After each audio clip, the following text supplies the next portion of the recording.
Assalamualaikum warahmatullahi wabarakatuh. Perkenalkan, nama saya Nurul Hidayah dengan NIM 230110099.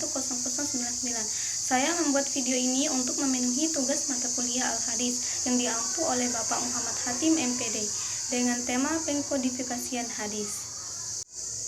Baik, saya akan menjelaskan poin pertama, yaitu pengertian ulumul hadis.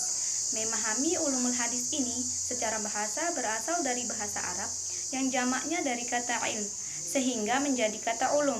Kata ilm ini memiliki 3 huruf yang masing-masing memiliki makna filosofinya. Di antaranya yang terkandung dalam kata ilm itu adalah huruf ain, lam, dan mim, yang memiliki arti bekas, sesuatu yang berbeda dengan yang lainnya, tanda, gunung, mengetahui, dan lawan dari kata bodoh. Secara bahasa, hadis memiliki makna baru, al-qorib yang berarti dekat, dan al-khobar yang berarti berita.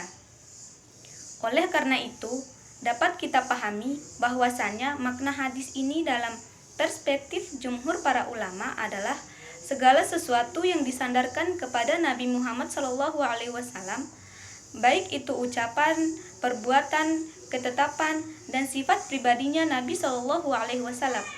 Kemudian, dalam memahami hadis, kita harus mengetahui ilmu hadis menurut pandangan jumhur ulama mutaqaddimin, yaitu suatu ilmu yang mengkaji tentang hadis Rasulullah SAW dari segi periwayatannya, matan hadisnya, sanadnya, dan segi kedabitannya serta keadilannya.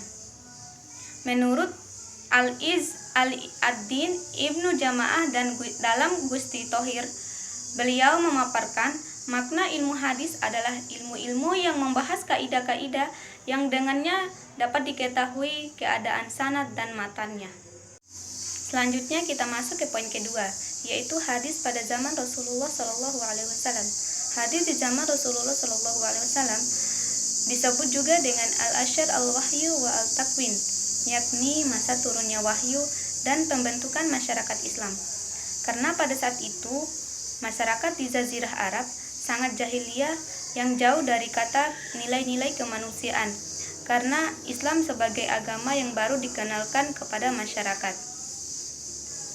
Keadaan seperti itulah para sahabat berpegang teguh pada ajaran Rasulullah SAW yang Allah wahyukan kepada Rasulullah, yaitu Al-Quran, sebagai pedoman dalam beragama, sosial, dan ubudiyah.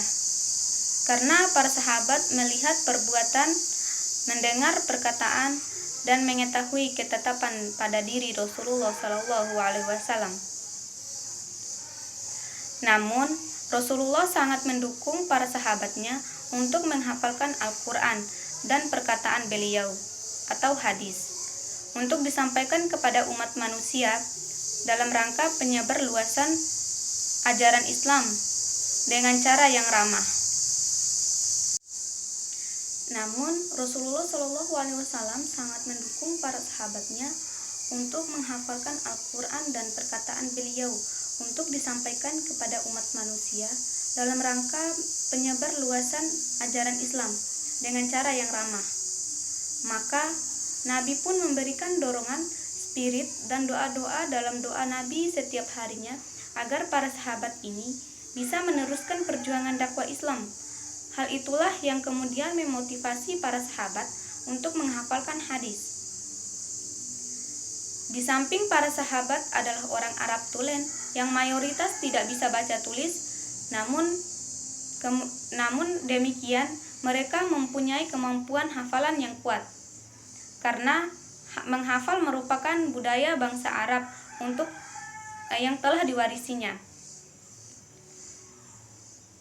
Dalam menyampaikan dan menyebarluaskan hadis, para sahabat mempunyai banyak cara.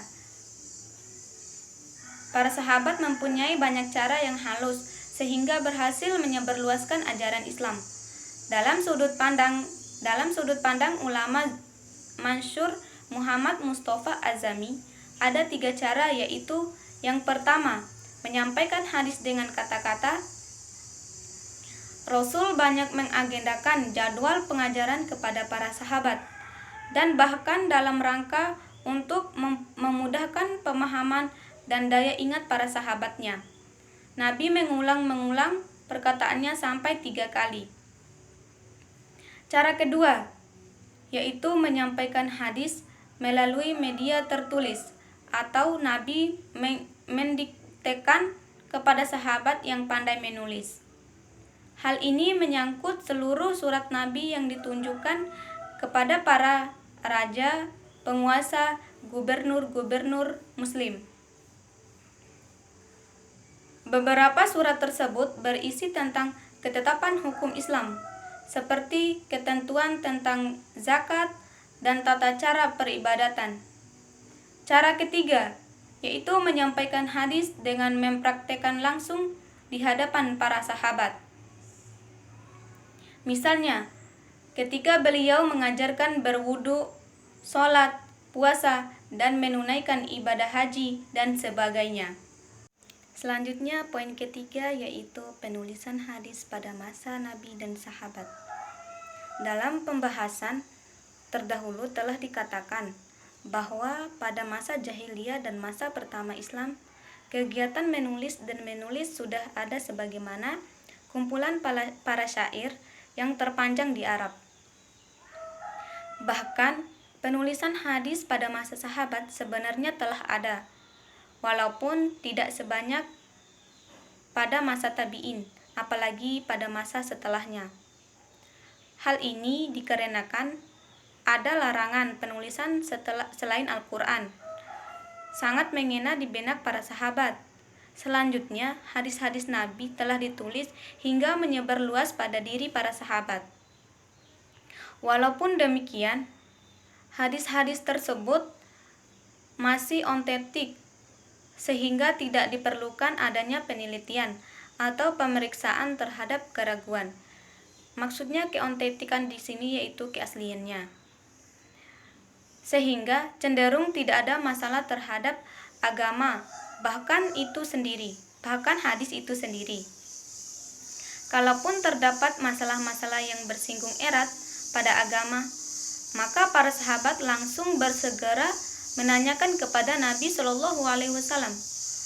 Maka dari itu, pada awal masa Nabi Muhammad Shallallahu Alaihi Wasallam menjadi Rasul, maka Nabi melarang untuk menuliskan hadis karena mengutamakan pada konsentrasi penulisan Al-Quran. Hanya saja sebagian sahabat atas nama pribadi dan secara diam-diam mencatat hadis-hadis tersebut, bahkan menghafalnya. Di antara sahabat yang mencatat naskah atau teks hadis adalah Abdullah bin Amr bin Al-As, yang sahifahnya dinamakan Al-Sodiqoh. Dinamakan tersebut karena Abdullah bin Amr bin Al-As mendapatkan hadis yang ia catat langsung dari Nabi Shallallahu Alaihi Wasallam setelah diberi lisensi penulisan. Sahifah inilah salah satu sahifah yang ditulis pada masa Nabi Shallallahu Alaihi Wasallam. Maka sahifah Al-Sodiqah ini adalah salah satu catatan hadis yang telah ada pada zaman Rasulullah Shallallahu Alaihi Wasallam. Nah, sekarang kita masuk ke poin 4, yaitu periode kodifikasi hadis model musannaf.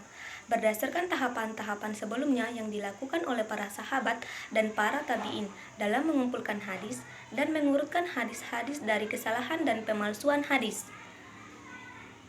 Tahapan pengumpulan hadis ini cenderung untuk mengumpulkan dalam bab yang sama, untuk memudahkan peneliti di bidang ilmu pengetahuan dalam menjelajah rangkuman hadis.